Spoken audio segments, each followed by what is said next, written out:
el funcionamiento del algoritmo de Borukka, que es el único algoritmo de tipo MST que nos hace falta por ver. Entonces vamos a iniciar explicando el algoritmo en una forma de frases, ¿sí? Nosotros debemos tener inicialmente un grafo conexo, ¿sí? Este es nuestro grafo conexo G. Entonces acá vamos a tener el grafo conexo G, es este que tenemos ahí dibujado, con un conjunto vacío de aristas y pues un conjunto de vértices como tal. Ahora, mientras que los vértices de G, ¿sí?, que están conectados por ese conjunto T, sean disyuntos, es decir, nosotros los tengamos separados en cuanto a qué, en cuanto a que sean componentes, ¿sí?, en cuanto a que sean componentes, y por eso tengo esta lista de acá abajo. Cada vértice inicialmente se ve como un componente del grafo, ¿sí? Vamos entonces a procesar cada uno de ellos. ¿Qué dice entonces? Para cada vértice del componente se va a realizar una evaluación de sus aristas, es decir, de las conexiones que se tienen con sus vértices adyacentes, ¿sí? Y se va a elegir aquella conexión o aquella arista con el menor valor. Entonces vamos a iniciar para cada uno de los de esta lista. Bueno, entonces vamos a revisar primero que todo el vértice A. Vamos a tener acá un color diferente, vamos a poner un verde por acá, este verde, y vamos a evaluar el vértice A, ¿sí? A tiene dos posibles salidas, una con 6 y otra con 5, entonces lo que nos dice el algoritmo es que se debe agregar la arista de menor peso, entonces vamos a tener en cuenta acá esta arista, ¿vale? Ya evaluamos el componente A, ahora vamos con el componente B, vamos a B y nos damos cuenta que sus opciones de aristas son estas tres de acá, y la que tiene el menor valor es la de 6. Entonces marcamos esta de 6. Ahora vamos con C. C tiene tres opciones de aristas, acá las vemos, y la que tiene menor valor es esta de 3 que me une con D. Ahora vamos con D. D tiene en este momento tres posibles salidas, esta de acá y esta de acá. ¿Por qué marco esta que ya está marcada desde C? Porque en el momento en que se cargó el grafo a memoria del computador, no se detenía esta lectura, ¿sí?, al inicio de esta iteración. Entonces, se mira paso a paso cada uno de los componentes que están evaluados acá. En este caso no se tiene en cuenta esta relación, sino, pues en este caso, dio 10, 14 y 3, efectivamente es esta misma, entonces, pues la volvemos a marcar simplemente, ¿ya? Ahí está. Ahora nos vamos con E. Con E tenemos 1, 2, 3 y 4 opciones. La de menor valor es esta de 3, entonces la vamos a marcar. Seguimos con F. F nos dice que tiene tres opciones, la de 15, la de 4 y la de 10. Pues vamos a marcar la de menor valor, que es la de 4, ¿sí? Ahora vamos con G. Nos vamos a G, acá estamos. G tiene dos opciones, una de 7 y una de 10. Pues nos vamos a ir por la de 7, que es la de menor valor, ¿vale? Ahora seguimos con H. H tiene tres opciones, esta de 5, esta de 7 y esta de 12. ¿Cuál es la de menor valor? La de 5, es decir, remarcamos esta que tenemos acá y ya está. Nos vamos donde I y tiene tres opciones, y tiene para J, tiene para E y tiene para F. ¿Cuál es la de menor valor? Esta de 3, entonces simplemente se remarca y ya está. Ahora nos vamos a J, y en J nos encontramos que tiene dos valores posibles, una de 14 y una de 7. Tomamos la de menor valor, esta de 7, y ya está. De esta manera hemos finalizado este procesamiento que dice para cada vértice o para cada elemento, para cada componente, ¿sí? Para cada componente vamos a revisar cada vértice. Listo, teníamos esta serie de componentes, cada componente con un solo vértice, los revisamos, vale. Ahora, cuando sucede esto, decimos entonces que Cada conjunto de estos que se armó acá es un componente. Ahí nos dice añadir el conjunto resultante E, que fue este de acá, a T. T es nuestro conjunto de aristas, ¿sí? Entonces nuestro conjunto de aristas va a quedar de la siguiente forma, ¿sí? Ya ahora vamos a cambiarle, digamos que de verde, de los verdes, voy a escribir acá en texto verde, dio el siguiente resultado. Vamos a tener también la misma lista de aristas, pero que inicialmente estaba vacía, pues ya se llenó con estas aristas de acá, ¿sí? ¿Y cómo van a quedar los componentes? Pues los componentes se arman a partir de esas aristas, es decir, de estos conjuntos o subconjuntos de vértices unidos por aristas marcadas, que en este caso tenemos tres diferentes.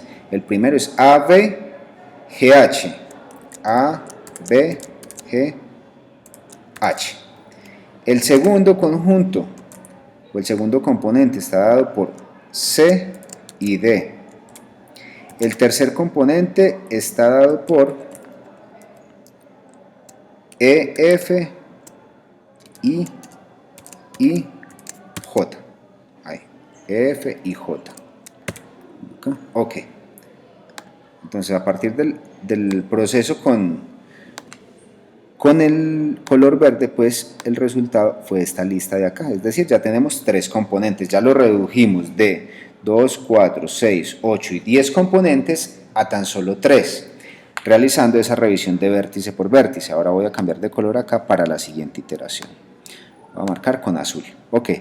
Ahora, ¿qué nos dice el algoritmo? Mientras que los vértices conectados sean disyuntos, efectivamente acá están disyuntos, tenemos tres conjuntos de componentes, entonces vamos a seguir revisando. Para cada uno de esos componentes que encontramos en la lista, vamos a revisar cada uno de sus vértices, revisando también el menor de las conexiones. Ojo que esas conexiones van a estar situadas, es decir, van a ser candidatas las aristas que los lleven a unos componentes externos. Es decir, si yo estoy evaluando a B, solamente voy a tener en cuenta esta de acá y esta de acá. ¿Por qué? Porque esta otra arista me lleva a un vértice del mismo componente, ¿sí? Entonces ese lo descartamos. Vale, entonces vamos a empezar por el primer componente que tiene el primer componente que me dice para cada componente. Y dentro me dice para cada vértice. Entonces voy a empezar para cada vértice de este componente. En A no tengo candidatos. En B solamente tengo estos dos candidatos. En G tengo este candidato de acá. En H solamente tengo este candidato de acá. Es decir, en conjunto tengo estos cuatro candidatos. De esos cuatro candidatos, ¿cuál es el menor? Pues tenemos 10, 8, 12 y 10. Pues el menor va a ser 8, entonces vamos a marcarlo. Vamos a elegirlo. Listo. Ya evaluamos este componente de acá. Vamos a ir entonces por este componente CD, ¿sí? CD. Y vamos a realizar el mismo proceso. Entonces me ubico en C. Y C solamente tiene dos posibles candidatos. Uno por acá de 8 y otro por acá de 5. Es decir, mi elección debe ser esta menor. C tiene estos candidatos, 8 y 5, porque tengo que revisar los candidatos también de D. D tiene este candidato de acá y tiene este candidato de acá. ¿Sí? ¿Por qué? Porque este está en verde, es decir, de la iteración anterior. ¿Cuál es el valor menor? Entre 5, 8, 10 y 14. Pues efectivamente tenemos el 5, entonces lo marcamos ese 5. Y finalmente evaluamos el componente que nos queda, que es E, F y J. Entonces revisamos esto. Nos vamos a E. ¿E qué candidato tiene? Tiene este candidato de 12, este candidato de 5.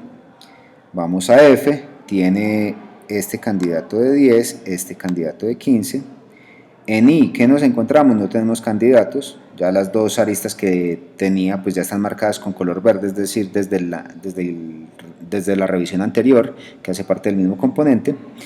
Y nos vamos a J, y J tiene el 14. Listo, entonces vamos a revisar. En E tenemos uno por 12, otro por 5. Es decir, el menor hasta el momento sería este 5.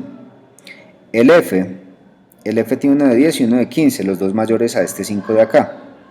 el I no tiene y J tiene 1,14 que es mayor al 5 de acá, es decir, remarcamos esta relación acá. Y si nos evaluamos y verificamos el color verde y el color azul, ya esos caminos o esas aristas marcadas me permiten a mí abarcar todos los vértices del grafo sin generar ningún bucle. De esta manera es que yo puedo identificar que he conseguido el árbol mínimo de recubrimiento, ¿cierto? O el árbol recubridor mínimo. Si yo marco lo verde y lo azul, ¿sí? Lo remarco con otro color, pues nos vamos a dar cuenta que ese va a ser nuestro árbol recubridor mínimo. Nosotros podemos decir, sí, ¿cuánto cuesta ese árbol recubridor mínimo? Ese costo se calcula, recuerden, con la sumatoria de los pesos de las aristas seleccionadas, es decir, vamos a hacer esto, fíjense que ahí ya recorremos todos los vértices en un árbol, vamos a hacer entonces la sumatoria. Vamos a decir acá entonces que tenemos, vamos a empezar por acá, siguiendo todo este camino y realizando la sumatoria de los valores. Entonces tenemos que 7, 5, 6, entonces 7 más 5 más 6 más 8 más 3 subiendo a D, más 5 bajando a E, más 4 bajando a F, más 3 pasando a I y finalmente más 7 llegando a J. Y esto nos da un total de 7 y 5, 12, 18, 26, 29, 34, 38, 41, 48. Ese sería nuestro coste mínimo, pues, de recubrir todo el árbol como tal, ¿vale? Espero que de esta manera hubieran comprendido el funcionamiento del algoritmo de Boruca y quedo atento de igual forma a dudas al correo o si planteamos una asesoría para aclarar inquietudes que les puedan surgir.